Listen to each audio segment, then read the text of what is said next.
Hello everyone, मैं Ravinder. Applied mechanics के इस वीडियो लेक्चर में ये ट्रस का क्वेश्चन है। ये ट्रस दे रखी है, कैंटिलीवर टाइप की ट्रस है। तो इस ट्रस के मेंबरों में हमें प्रतिबल निकालना है सेक्शन मेथड से, यानी काट विधि से हमें इसको सॉल्व करना है। ठीक है, कौन सी विधि?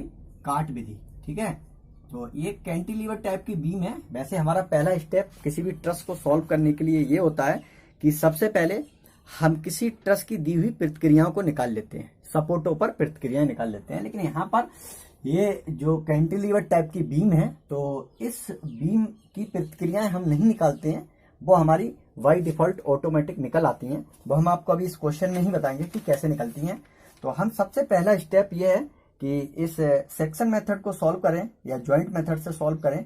तो सबसे पहले हम तनाव बल के लिए इन मेंबरों में कंसीडर कर लेते हैं। ये मैंने कह दिया, मान लीजिए T1 है। इस AB मेंबर में तनाव बल T1 है और यहाँ पर BC मेंबर में तनाव बल T2 है, और मैंने इस AC मेंबर में तनाव बल को T3 मान लिया, ये T3 हो जाएगा। और CD मेंबर है, उसमें हमने T4 तनाव बल को मान लिया। ठीक है, अगर ये तनाव बल हमने मान लिए तो इसे हम सेक्शन मेथड से सॉल्व करना चाह रहे हैं।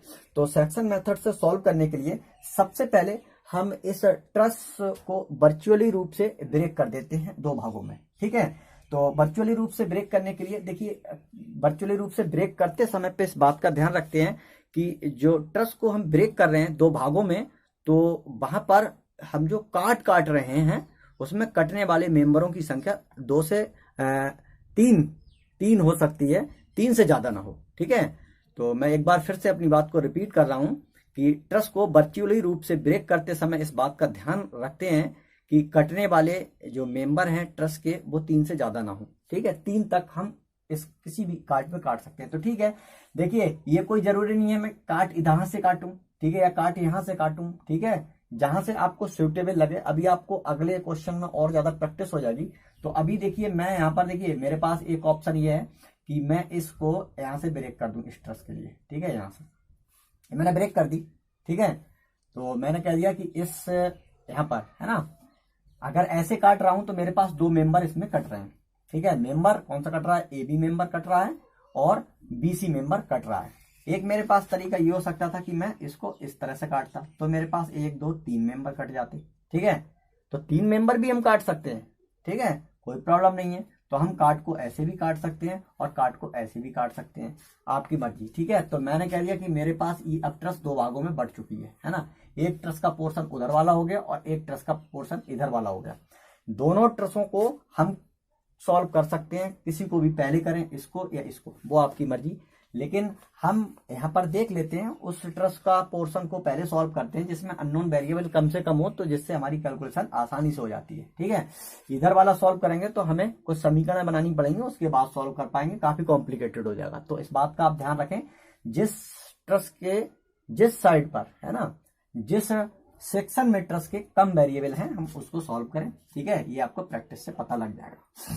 तो ये मैंने तो यहाँ मिटा दिया, आप एग्जाम में नहीं मिटा पाएंगे, है ना, तो मैं भी नहीं मिटा रहा हूँ। चलिए, मैं ऐसे ही इसको दिखा दे रहा हूँ कि ये मेरे पास एक काट हो गई। इस काट का नाम दे दिया XX1। ठीक है, तो मैं इस काट XX1 के लिए इस ट्रस को सॉल्व करना चाहता हूँ कि ट्रस XX1 के लिए मैं सॉल्व करूं। तो यहाँ पर हम इस ट्रस के इस वाले पोर्शन को, ठीक है, जो वर्चुअली रूप से हमने काटा है, उसको संतुलन में मान के सॉल्व करते हैं। अगर ये ट्रस का पोर्शन संतुलन की अवस्था में है तो हम यहाँ पर सिग्मा बाई बराबर 0 या सिग्मा एक्स बराबर 0 दोनों का हम यूज कर सकते हैं। ठीक है, तो सिग्मा एक्स बराबर 0, सिग्मा बाई बराबर 0, किसी को भी पहले हम यूज करें, किसी को भी बाद में करें, हमारे ऊपर कोई फर्क नहीं पड़ता है। लेकिन सिग्मा बाई करेंगे या एक्स करेंगे, वो आप प्रैक्टिस पर डिपेंड करेगा। चलिए ठीक है, यहाँ सिग्मा एक्स बराबर 0 से ट्रस के उधर वाले पोर्शन के लिए हम देखते हैं, यानी मैं और राइट हैंड से लेफ्ट हैंड की ओर ट्रेस करता हुए आ रहा हूं। ठीक है, तो यहाँ पर सिग्मा एक्स के लिए देखें, देखिए ये वाला जो टेंशन फोर्स है इधर जा रहा है, तो ये क्या है? T1 है। ठीक है, अब इधर आप चाहो तो माइनस ले सकते हो। ठीक है, अब और कौन सा फोर्स जा रहा है इधर? ये जो T2 है ना, T2 का एक कंपोनेंट होगा, वो एक्स डायरेक्शन में होगा, है ना, और दूसरा कंपोनेंट इस डायरेक्शन में होगा, है ना। तो ये इसका जो T2 का कंपोनेंट इस डायरेक्शन में होगा, उसको हम लिख ले रहे हैं, वो क्या होगा? T2 cos 60, ये होगा ना, बराबर 0। क्यों? क्योंकि इस अक्ष के साथ इसका एंगल है, तो इस पर इसका कंपोनेंट कॉस हो जाएगा। तो ये कंपोनेंट तो आपको ब्रेक करने आते ही होंगे। बाकी इस ट्रस में, उधर वाली ट्रस में क्या कोई और एक्स कंपोनेंट, क्या कोई ऐसा फोर्स है जो एक्स डायरेक्शन में लग रहा है? नहीं लग रहा है। तो फिर हम इसको यहाँ पर सॉल्व कर ले रहे हैं, ठीक है। यहाँ पर हो जाएगा T1, ठीक है, प्लस T2 cos 60 का मान बराबर 0, ठीक। तो मेरे पास यहाँ पर जो T1 है उस T1 का मान कितना निकल आएगा? T1 का मान निकल आएगा माइनस का T2/2, है ना। तो यहीं पर आ गया, इसको समीकरण नंबर 1 मान के छोड़ देते हैं। अब यहाँ पर हम सिग्मा बाई लगा लेते हैं, सिग्मा बाई बराबर 0। तभी मैंने बताया था अगर सिग्मा बाई पहले लगाते तो ये हमको समीकरण नहीं माननी पड़ती, डायरेक्ट एक कोई वैल्यू निकल के आ जाती, ठीक है। तो यहाँ सिग्मा बाई लगाएंगे तो बाई देखिए नीचे को 2 न्यूटन का ये फोर्स लगा हुआ है, 2 किलो न्यूटन का, नीचे की जो डायरेक्शन है तो माइनस ले लेंगे। और ये जो T2 है इसका एक कंपोनेंट साइन वाला नीचे की ओर होगा, तो होगा माइनस का T2 साइन 60 बराबर 0, ठीक है। तो यहां से मैं कहूंगा कि T2, ठीक है, और साइन √3/2 हो जाएगा बराबर, उधर जाके 2 प्लस का हो गया। फाइनली T2 का मैं मान निकालूंगा तो माइनस हो जाएगा 2 गुणे 2/√3, तो माइनस का 4/√3, ठीक है, किलो न्यूटन। ये क्या हो जाएगा? संपीड़न, संपीड़न प्रतिबल, ठीक है, संपीड़न प्रतिबल। और मैं आपको एक बात और बता दूं, ठीक है, ये क्वेश्चन मैंने जोड़ विधि से आपको सॉल्व कराया था, ठीक है, उसी क्वेश्चन को मैंने उठाया है। आप इसके आंसर मैच कर सकते हैं, वहां पर बुक में नहीं दे रखा है ये, ठीक है, बुक में जोड़ विधि से हल किया गया है बहुत पहले स्टार्टिंग में, और इसको मैं सेक्शन मेथड से अप्लाई करके इसको निकाल रहा हूं। तो मेरे पास T2 का मान ये आ गया। अब T1 का मान मैं निकाल सकता हूं, समीकरण नंबर 1 में वैल्यू लगा दूं इस T2 की। तो ये समीकरण नंबर 1 है, तो मैं यहाँ पर लिख दे रहा हूँ समीकरण नंबर, ठीक है, 1 से। तो समीकरण नंबर 1 में मेरे पास T1 बराबर माइनस का, ठीक है, 1/2, ये 1/2 है ना, उसको मैंने 1/2 बाहर ले लिया।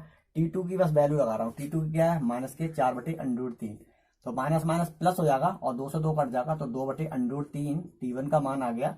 और ये क्या, इसको क्या लिखेंगे? प्लस में आया तो तनाव प्रतिबल, ठीक है, प्रतिबल, तनाव प्रतिबल, ये मैंने वैल्यू निकाली T1 और T2 की, ठीक है। तो इस तरह से हम ये वैल्यू निकालेंगे। अब यहाँ बोर्ड पे मेरे पास जगह तो कम है, तो मैं इसको मिटा दे रहा हूँ, ठीक है। उसके बाद हम आगे इसको सॉल्व करते हैं। तो मैंने T1 और T2 के मान निकाल लिए, ठीक। अब मुझे मान निकालना है अगले जो टेंशन फोर्स माने हैं उनके मान निकालने हैं। तो मैं क्या करूंगा, फिर से एक काट मुझे काटनी है यहाँ पर। तो वो काट के लिए मैं यहाँ पर, ठीक है, देखिए इस काट को काट ले रहा हूँ यहाँ से। देखिए आप ये, ठीक है, ये मैंने क्या दिया, X2 और X2 काट, है ना। तो यहाँ पर देखिए एग्जाम में आप नहीं मिटा सकते, लेकिन कम से कम बोर्ड पे मैं तो इसको मिटा ही सकता हूँ। मैं कह रहा हूँ कि अब पुराना वाला भूल जाते हैं, ठीक है, पुरानी वाली काट से हमें कोई मतलब नहीं। अब इस समय पर मेरी ट्रस्ट जो है इस X2 काट में, ठीक है, यानी काट मेरे पास क्या है, X2, ये मैंने नाम दे दिया कि X2 काट है। आप कुछ और भी दे सकते हैं, P1 P2 दे सकते हैं, या फिर XY दे सकते हैं, नो प्रॉब्लम, जो आपकी मर्जी, ठीक। तो आपकी 2 ट्रस हो गए, एक ट्रस का पोर्शन उधर वाला, एक ट्रस का पोर्शन इधर वाला, आपकी मर्जी, आप कैसे सॉल्व करेंगे। अब यहाँ पर आपको एक पॉइंट ध्यान रखना है, ठीक है। मैं चलिए इधर से ही सॉल्व कर रहा हूं। जब मैं उधर से सॉल्व करूंगा तो मेरे पास 2 ट्रस हो गई ना, एक उधर वाला पोर्शन एक इधर वाला। तो इस ट्रस के पोर्शन को मैं संतुलन में मान के सॉल्व कर रहा हूं, ठीक है। तो सॉल्व करते समय पे मैं यहाँ पर अगर सिग्मा x बराबर 0 से यूज करूं तो मुझे करना क्या होगा, x बराबर 0।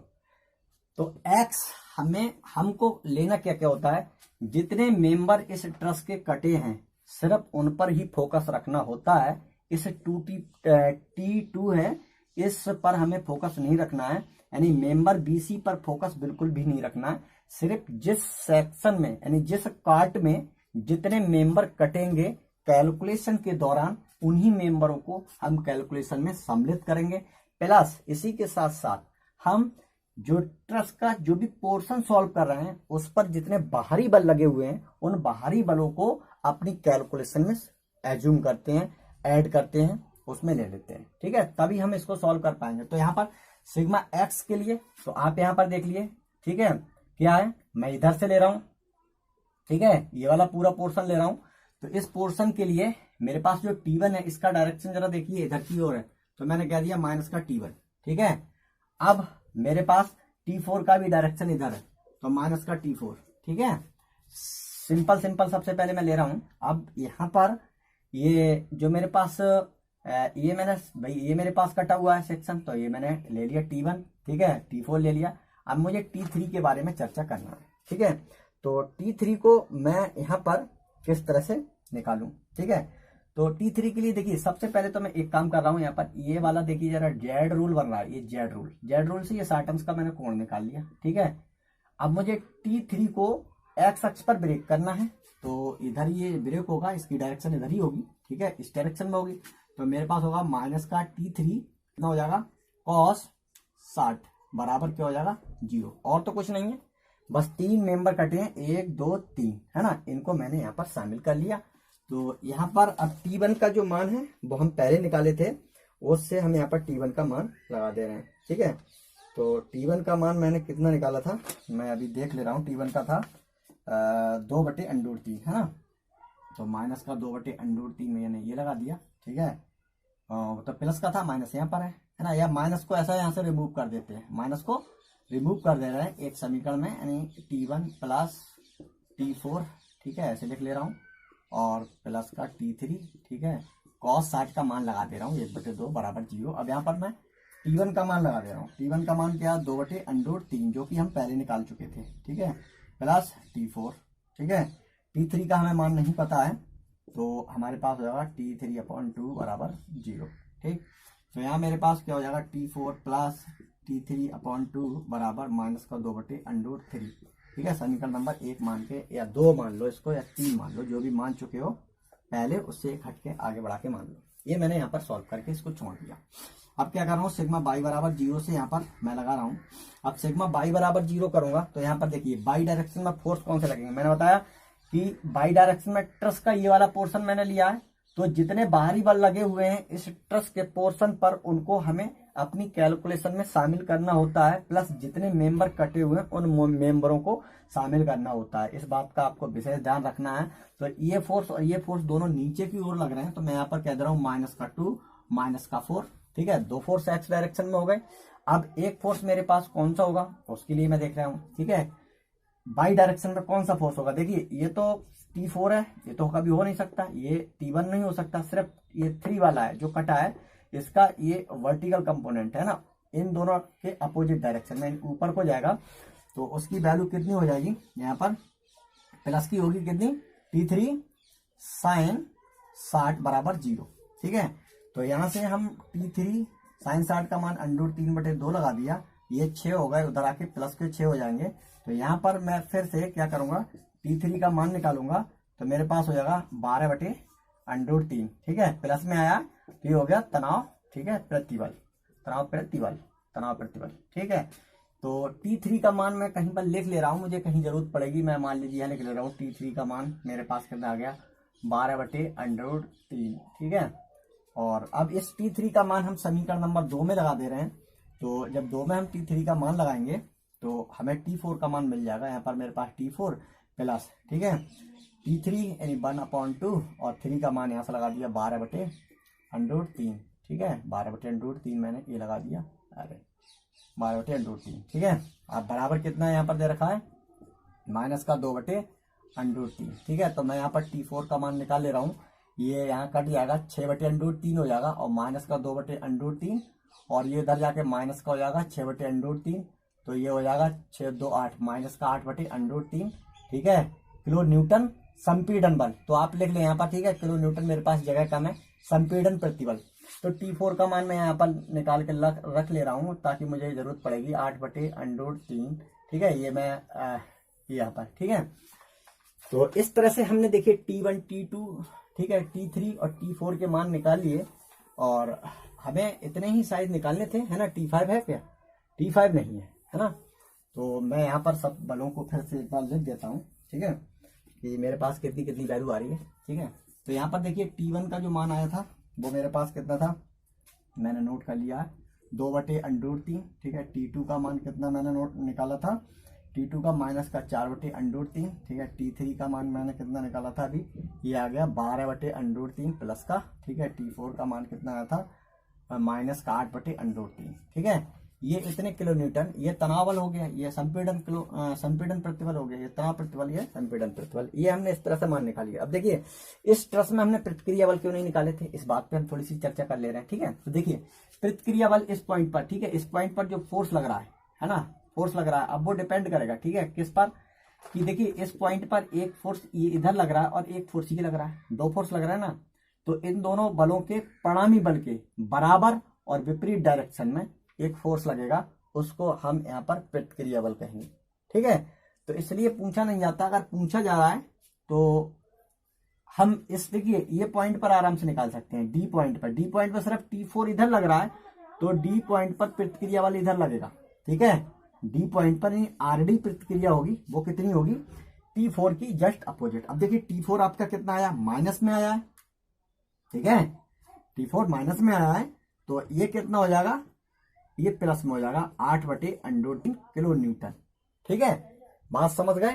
अगर यहाँ पर सिर्फ एक ही बल लगा हुआ है इस पॉइंट से अगर ट्रस में, तो उसकी प्रतिक्रिया डायरेक्ट हम यहाँ पर ऐसे निकाल लेते हैं। अब इस पॉइंट पर निकालने के लिए तो आप, ठीक है, T1 और T3 के बीच, यानी T1 ये है आपके पास और T3 ये है, इन दोनों के बीच एंगल कितना आपके पास, थीटा बराबर कितना, 60।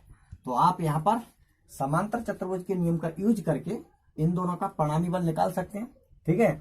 जो परिणामी बल निकल के आएगा, उस परिणामी बल के अपोजिट डायरेक्शन में यहाँ पर आप रिएक्शन दिखा सकते हैं, ठीक है। लेकिन उस रिएक्शन की डायरेक्शन भी होगी, है ना, कुछ डायरेक्शन होगी, तो डायरेक्शन भी आप निकाल सकते हैं tan थीटा बराबर, ठीक है, यानी y component upon x component. तो उतना आपको नहीं पूछेगा एग्जाम में, अगर पूछेगा तो आप कर लेंगे, आप कॉन्सेप्ट को समझ लें। ये आपको मैंने ज्वाइंट मेथड का क्वेश्चन था उसको सॉल्व कराया है, ठीक है, सेक्शन मेथड से। आई होप आपको समझ में आया होगा, और इसके बाद एक नए वीडियो में मिलते हैं, वीडियो लेक्चर में। तब तक के लिए आप अपनी प्रैक्टिस करें। Thank you.